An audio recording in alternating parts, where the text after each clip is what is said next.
వార్తలకు స్వాగతం. రేపు నెల్లూరుకు రానున్నారు కంచి కామగోటి పీఠం స్వామీజీలు. శుక్రవారం జరిగే వివిధ పూజల్లో వారు పాల్గొననున్నారు. వీరికి స్వాగతం పలికేందుకు ఏర్పాట్లు చేస్తున్నారు భక్త బృందాలు. కంచి కామకోటి పీఠంకు చెందిన స్వామీజీలు గురువారం నెల్లూరుకు రానున్నారు. గురువారం రాత్రి 7:30 అయ్యప్ప గుడి వద్ద వీరికి ఘనస్వాగతం పలికేందుకు భక్త బృందాలు ఏర్పాట్లు చేస్తున్నారు. అక్కడ నుంచి ర్యాలీగా మూలాపేట శంకరమఠానికి చేరుకుంటారు. శుక్రవారం ఉదయం పరమేశ్వరునికి అభిషేకం చేయనున్నారు విజయేంద్ర సరస్వతి. అలానే భక్తులను ఆశీర్వదించనున్నారు. శనివారం ఉదయం నెల్లూరు నుంచి రాజమండ్రికి వెళ్తారని నిర్వాహకులు చెప్పారు.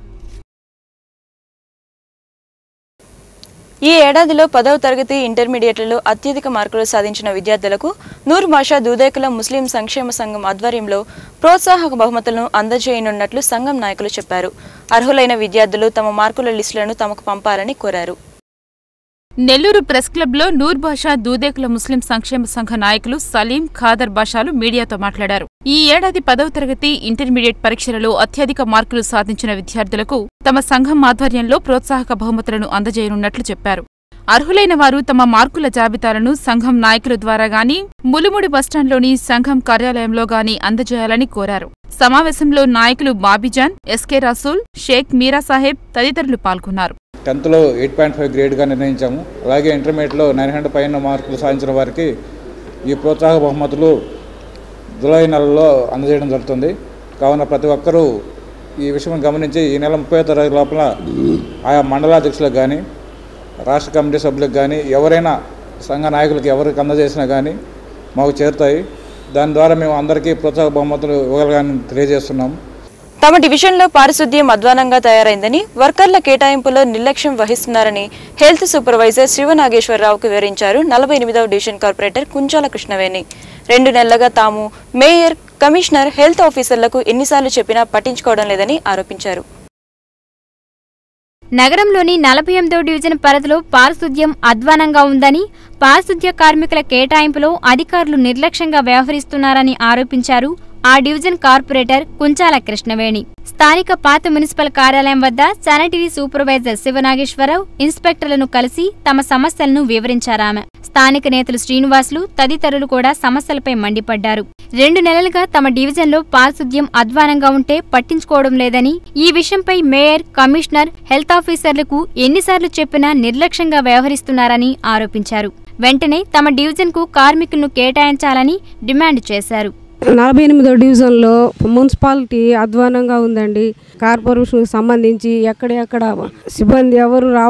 సిబ్బంది లేరు, దారుణంగా ఉంది. అందరూ ఇది వస్తున్నారు అని చెప్తున్నారు. నెల 10 రోజులు, వారం అన్నారు, రేపు ఎల్లుండని ఇలానే సరి చేస్తున్నారు. ఎన్ని రోజుల నుంచి ఎక్కడ ఆగిపోయినాయి. ఈ మధ్య వర్షం వచ్చి అసలు అంతా రోడ్డు మీదకి వచ్చేస్తున్నాయి. ఇవేం పట్టించుకోవడం లేదు. దయచేసి వర్కర్స్ని ఇచ్చి మరుగుదొడ్ల నిర్మాణ ఫోటో ప్రక్రియను త్వరితగతిన పూర్తి చేయాలని ఇందుకూరుపేట ఎంపీడీఓ వెంకటేశ్వరరావు అధికారులను ఆదేశించారు. మండల పరిషత్ కార్యాలయంలో జరిగిన అధికారుల సమీక్ష సమావేశంలో ఆయన పాల్గొన్నారు. ఇందుకూరుపేట మండల పరిషత్ కార్యాలయంలో మరుగుదొడ్ల నిర్మాణంపై ఎంపీడీఓ వెంకటేశ్వరరావు అధికారులతో సమీక్షా సమావేశం నిర్వహించారు. ఈ సందర్భంగా ఆయన మాట్లాడుతూ మండలంలో 6,378 వ్యక్తిగత మరుగుదొడ్లు మంజూరైనట్లు వెల్లడించారు. ఇప్పటికే 2,235 నిర్మాణంలో ఉన్న మరుగుదొడ్లను అప్లోడ్ చేసినట్లు తెలిపారు. మండలంలోని ఆయా గ్రామ సర్పంచ్లు మొబైల్ ఫోన్ల ద్వారా ఎప్పటికప్పుడు పూర్తి చేసిన మరుగుదొడ్ల ఫోటోలను అప్లోడ్ చేయాలని సూచించారు. పూర్తి చేసిన మరుగుదొడ్ల బిల్లులను వారంలోపు వారి బ్యాంక్ ఖాతాలో జమ చేయడం జరుగుతుందన్నారు. ఈ ప్రక్రియ పట్ల లబ్ధిదారులకు అవగాహన కల్పించాలని అధికారులకు సూచించారు. ఈ కార్యక్రమంలో ఏఈలు వెంకటేశ్వరరావు, పరమేశ్వరలింగం, అన్ని గ్రామాల సర్పంచ్లు, కార్యదర్శులు పాల్గొన్నారు. ఆ ఫొటోస్ అన్నీ కూడా అప్లోడ్ చేయగలిగితే వెంటనే పేమెంట్ ఒక వారం లోపు వారి ఖాతాలకి జమ చేయడం జరుగుతుంది. ఈ విషయంలో ఇప్పటికే బాగా ఆలస్యం అయిపోయింది కాబట్టి ఇప్పుడు వెంటనే ప్రతి ఒక్కరు కూడా స్పందించి ఆండ్రాయిడ్ ఫోన్స్. వైఎస్ఆర్సీపీ జిల్లా అధ్యక్ష పదవికి నల్లపరెడ్డి ప్రసన్నకుమార్ రెడ్డి రాజీనామా చేశారంటూ వచ్చిన వార్తలు కలకలం రేపాయి. అయితే జిల్లా అధ్యక్ష పదవిపై ప్రసన్న అసంతృప్తిగా ఉన్నారన్న విషయం మాత్రం వాస్తవమని తేలింది. నియోజకవర్గంపై దృష్టి పెట్టలేకపోతున్నందుకే తనకు అధ్యక్ష పదవి భారంగా మారిందని అంటున్నారు ప్రసన్న. జిల్లా వైఎస్సార్సీపీలో కలకలం రేగింది. జిల్లా అధ్యక్షుడు నల్లపరెడ్డి ప్రసన్నకుమార్ రెడ్డి రాజీనామా చేశారంటూ వార్తలొచ్చాయి. అధ్యక్ష పదవిని ఆయన వదులుకున్నా పార్టీలోనే కొనసాగుతారని మాత్రం తేలింది. కోవూరు నియోజకవర్గంపై పూర్తి స్థాయిలో దృష్టి పెట్టేందుకే ఆయన జిల్లా అధ్యక్ష బాధ్యతల నుంచి తప్పుకోవాలనుకుంటున్నారు. సార్వత్రిక ఎన్నికల్లో కోవూరు నియోజకవర్గం నుంచి ఎమ్మెల్యేగా పోటీ చేసి పోలంరెడ్డి శ్రీనివాసులరెడ్డి చేతిలో ఓడిపోయారు ప్రసన్న. ప్రస్తుతం పోలంరెడ్డి నియోజకవర్గంలో సుడిగాలి పర్యటనలు చేస్తూ దూసుకుపోతున్నారు. దీంతో వచ్చే ఎన్నికల నాటికైనా నియోజకవర్గంపై పట్టు పెంచుకోకపోతే కష్టమని భావిస్తున్నారు ప్రసన్న. ఆయనకు కోవూరు మినహా మరో ప్రత్యామ్నాయం కూడా కనబడ్డం లేదు. నల్లపరెడ్డి ప్రసన్నకుమార్ రెడ్డి తండ్రి, పెదనాన్న ఇద్దరూ వెంకటగిరి నియోజకవర్గం నుంచి ఎమ్మెల్యేలుగా ఎన్నికయ్యారు. ఆయన సోదరుడు కూడా అక్కడ ఇండిపెండెంట్ గా పోటీ చేశారు. కానీ ప్రస్తుతం వెంకటగిరిలో కురుగొండ్ల రామకృష్ణ బలంగా ఉన్నారు. గూడూరు, సూళ్లూరుపేట రిజర్వుడు స్థానాలు కావడం, జిల్లాలో మరే నియోజకవర్గం కూడా సానుకూలంగా లేకపోవడంతో కోవూరుపైనే దృష్టి పెట్టాలని చూస్తున్నారు. దీనికి జిల్లా అధ్యక్ష బాధ్యతలు ఆటంకంగా మారాయని ఆయన భావిస్తున్నట్లు తెలుస్తోంది. మరోవైపు జిల్లాలో 7 ఎమ్మెల్యేల బలం ఉన్నా ప్రభుత్వంపై పోరాటాలు చేయడంలో ఎవరి దారి వారిదే. ఎంపీ మేకపాటి పంథా ప్రత్యేకం. వీరందరి మధ్య సమన్వయం సాధించి పోరాటాలు చేసినా వ్యక్తిగతంగా అది తన రాజకీయ భవిష్యత్తుకు ఎంతవరకు ఉపయోగపడుతుందనే విషయాన్ని ఆలోచిస్తున్నారు ప్రసన్న. గతంలో జిల్లా పార్టీ అధ్యక్షులుగా పనిచేసిన కాకాని గోవర్ధన్ రెడ్డి, మేరిగ మురళి కూడా వేర్వేరు కారణాలతో ఆ పదవిని వదులుకున్నారు. ప్రస్తుత అధ్యక్షుడు ప్రసన్న కూడా అదే దారిలో పదవికి బై చెప్పే అవకాశం ఉంది. అయితే పార్టీకి మాత్రం ప్రసన్న దూరంగా జరిగే అవకాశం లేదు. టీడీపీ నుంచి బయటకు వచ్చి వైఎస్సార్సీపీలో చేరిన ఆయనకు వేరే ప్రత్యామ్నాయం కూడా కనిపించడం లేదు. అందుకే జిల్లా అధ్యక్ష పదవిని వదిలేసి కోవూరుపై ప్రత్యేక దృష్టి పెట్టాలని నిర్ణయించుకున్నారు ప్రసన్నకుమార్ రెడ్డి. ఇప్పుడు మరికొన్ని సంక్షిప్త వార్తలను చూద్దాం. కొడవలూరు మండలం రామన్నపాలెం ప్రాథమిక పాఠశాలలో 2 అదనపు తరగతి గదులను నిర్మించారు. నిర్మాణం పూర్తయిన ఈ గదులను కోవూరు ఎమ్మెల్యే పోలంరెడ్డి శ్రీనివాసులరెడ్డి ప్రారంభించారు. అనంతరం ఆయన మాట్లాడుతూ విద్యా వ్యవస్థను కాపాడేందుకు ఉపాధ్యాయులు సహకరించాలని సూచించారు.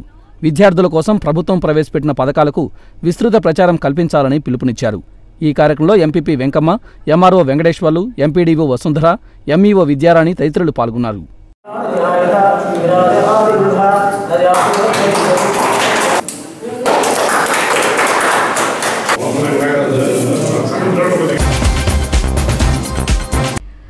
నిర్మల్ భారత్ అభియాన్ కార్యక్రమం కింద మరుగుదొడ్ల నిర్మాణం, ఉపాధి హామీ, నీరు చెట్టు పథకాలపై కలెక్టర్ జానకి సమీక్ష నిర్వహించారు. వెంకటగిరి క్లస్టర్ అధికారులతో మాట్లాడారు. వెంకటగిరి, డక్కిలి, సైదాపురం, బాలాయపల్లికి చెందిన ఎంపీడీఓలు, పంచాయతీ సెక్రటరీలతో మరుగుదొడ్ల నిర్మాణం అమలుపై వివరాలు అడిగారు. టాయిలెట్స్ నిర్మించుకున్న వారికి సరిగ్గా పేమెంట్స్ జరుగుతున్నాయో లేదో తెలుసుకున్నారు. పథకం అమలులో అధికారులు అలసత్వం వహిస్తున్నారని ఆగ్రహం వ్యక్తం చేశారు. ఇక్కడ 0 ఉన్న పంచాయత్ సెక్రటరీస్కి జీతం ఆపాలి నాన్న, అర్థమైంది కదా. వాళ్ళ ప్రోగ్రెస్ కనీసం 50% వచ్చేదాకా జీతం ఇవ్వకూడదు. విధుల్లో అలసత్వం వహించిన 2 సస్పెండ్ చేస్తానంటూ హెచ్చరించారు కలెక్టర్. ఛార్జ్ మెమోలు జారీ చేయాలంటూ అధికారులను ఆదేశించారు. 3 రోజుల్లో సమాధానం చెప్పకపోతే సస్పెండ్ చేస్తానని అన్నారు. తమాషగా ఉండిందా మా రివ్యూ మీటింగ్, మా వీడియో కాన్ఫరెన్స్ అంతా? ఏం పని చేసి మీరు జీతం తీసుకున్నారో చెప్పండి. Not making even single payment after 2 months. Toilets నిర్మాణంపై రోజు సమీక్షలు నిర్వహిస్తున్నారు కలెక్టర్. ప్రతి గ్రామంలోనూ ప్రోగ్రెస్ ను అడిగి తెలుసుకుంటున్నారు. మంగళవారం జరిగిన సమీక్షలో అధికారుల పనితీరుపై అసంతృప్తి వ్యక్తం చేసిన కలెక్టర్ తాజా సమీక్షలో మరోసారి ఆగ్రహం వ్యక్తం చేశారు. ప్రకాశం జిల్లా ఎంపీటీసీల కిడ్నాప్ కలకలం చివరకు నెల్లూరు రూరల్ సిటీ ఎమ్మెల్యేలు కోటంరెడ్డి శ్రీధర్ రెడ్డి, అనిల్ కుమార్ యాదవ్లపై కేసుల వరకు దారితీసింది. ట్రంక్ రోడ్లోని లాడ్జీ యజమాని చంద్రమౌళి ఫిర్యాదుపై ఎమ్మెల్యేలతో పాటు వారి అనుచరులపై దౌర్జన్యం కేసులు పెట్టారు. ప్రకాశం జిల్లా నుంచి శాసనమండలికి జరుగుతున్న ఎన్నికలలో నెల్లూరుకు చెందిన మాగుంట శ్రీనివాసులరెడ్డి తెలుగుదేశం అభ్యర్థిగా పోటీ చేస్తున్నారు. ఈ నేపథ్యంలో ప్రకాశం జిల్లా నుంచి కొంతమంది తెలుగుదేశం ఎంపీటీసీలను డబ్బులు ఆశ చూపి నెల్లూరుకు తీసుకొచ్చారన్న సమాచారం అందింది. దీంతో ఎమ్మెల్యేలు కోటంరెడ్డి శ్రీధర్ రెడ్డి, అనిల్ కుమార్లు తమ అనుచరులతో లాడ్జి వద్దకు పోయారు. లాడ్జి గదులలో ఉన్న ఎంపీటీసీలను విలేకరుల ముందు పెట్టి తమకు డబ్బులిచ్చి తీసుకొచ్చారని చెప్పించారు. ఆ తర్వాత భారీ స్థాయిలో పోలీసు బలగాలు లాడ్జి వద్దకు వచ్చి ఎంపీటీసీలను గదులలోకి పంపి ఎమ్మెల్యేలను, వారి అనుచరులను లాడ్జి నుంచి పంపివేశారు. జిల్లా తెలుగుదేశం అధ్యక్షులు బీదా రవిచంద్ర ఇదంతా వైఎస్ఆర్సీపీ ఆడిన డ్రామా అని, టీడీపీని ఇబ్బంది పెట్టేందుకే ఇలా చేశారని ఆరోపించారు. వైఎస్ఆర్సీపీ నాయకులే వారిని తీసుకొచ్చి గదులలో పెట్టి తమ పార్టీని భ్రష్టు పట్టించే ప్రయత్నం చేశారని విమర్శించారు. వైఎస్ఆర్సీపీ ఎమ్మెల్యేలు మాత్రం ఈ ఆరోపణలను ఖండించారు. రెడ్ హ్యాండెడ్ గా చిక్కుకున్న టీడీపీ నేతలు ఈ కేసును ఇలా పక్కదారి పట్టిస్తున్నారని ఆరోపించారు. ఈ ఆరోపణలు ప్రత్యారోపణల నేపథ్యంలో పోలీసులు రూరల్ సిటీ ఎమ్మెల్యేలపై 5 సెక్షన్ల కింద కేసులు నమోదు చేశారు. ఒంగోలు ఎమ్మెల్సీ ఎన్నికల్లో అక్రమాలు జరిగిపోయాయంటూ వైసీపీ ఎమ్మెల్యేలు డ్రామాలాడుతున్నారని విమర్శించారు టీడీపీ నగర పార్టీ అధ్యక్షుడు కోటంరెడ్డి శ్రీనివాసరెడ్డి. ఎంపీటీసీలను పట్టుకున్న ఎమ్మెల్యేలు వారిని ఎన్నికల కమిషన్ ముందుకు తీసుకెళ్లలేదని ప్రశ్నించారు. నీచ రాజకీయాలకు పాల్పడేది జగన్ పార్టీయే అని అన్నారు. ఒంగోలు ఎమ్మెల్సీ ఎన్నికల్లో ఎంపీటీసీలకు డబ్బులు ఎరవేస్తున్నారంటూ వైఎస్ఆర్సీపీ ఎమ్మెల్యేలు డ్రామాకు తెరతీశారని, అయితే ఆ డ్రామా ఫెయిల్ అయిందని ఎద్దేవా చేశారు టీడీపీ నగర పార్టీ అధ్యక్షుడు కోటంరెడ్డి శ్రీనివాసరెడ్డి. లాడ్జి దగ్గర హంగామా చేసిన జంట ఎమ్మెల్యేలు ఎంపీటీసీలను ఎన్నికల కమిషన్ ముందుకు తీసుకెళ్తే అసలు నిజాలు బయటపడేవని అన్నారు. ఎన్నికల్లో ఓడిపోతామని తెలిసే నాటకాలాడుతున్నారని విమర్శించారు. నీచ రాజకీయాలకు పాల్పడేది వైఎస్ఆర్ కాంగ్రెస్ పార్టీయేనని అన్నారు. తెలుగుదేశం పార్టీ నీచ రాజకీయాలకు పాల్పడుతుందంట. అసలు నీచ రాజకీయాలు చేస్తే మీ జగన్మోహన్ రెడ్డి, వైఎస్ రాజశేఖర రెడ్డి. ఎక్కడైనా మీరు ఎంపీడీసీలు పట్టుకున్నామన్నారు, కిడ్నాప్ చేశారన్నారు, డబ్బులు ఇచ్చారని మీరు మాట్లాడుతున్నారు. ఓకే, శాసనసభ్యులు ఇద్దరు అడుగుతున్నా, మీరు అర్ధరాత్రి పాటు రైడ్ చేశారు. మీరు ఎవరన్నా పట్టుకున్న వాళ్ళ చేత మేము తెలుగుదేశం పార్టీ కిడ్నాప్ చేసిందని కానీ, తెలుగుదేశం పార్టీ డబ్బులు ఇచ్చి మమ్మల్ని పార్టీ మార్చిందని కానీ మీరు ఎక్కడ కేసు పెట్టించారా? లేదంటే ఎలక్షన్ కమిషన్ దగ్గర వాళ్ళు తీసుకెళ్లారని అడుగుతున్నా. ఇది డ్రామా కాదా అని అడుగుతున్నా. మీరు తీసుకొచ్చి ఆలార్జీలో చేర్పించి వాళ్ళ చేత సేపు డ్రామా ఆడి ఎవరి పార్టీకి వాళ్ళు వెళ్ళిపోయేదిందా? ఒక్క ఎంపీడీ చేతనా మీరు కేసు పెట్టించారా? ఒక్క ఎంపీడీసీనైనా మీరు ఎలక్షన్ కమిషన్ దగ్గర తీసుకెళ్లారా? డ్రామా ఆడేవాళ్ళు, డ్రామా ఫెయిల్ అయింది. ఇప్పుడు కాసేపు వాణిజ్య ప్రకటనలు, అనంతరం మరిన్ని విశేషాలు.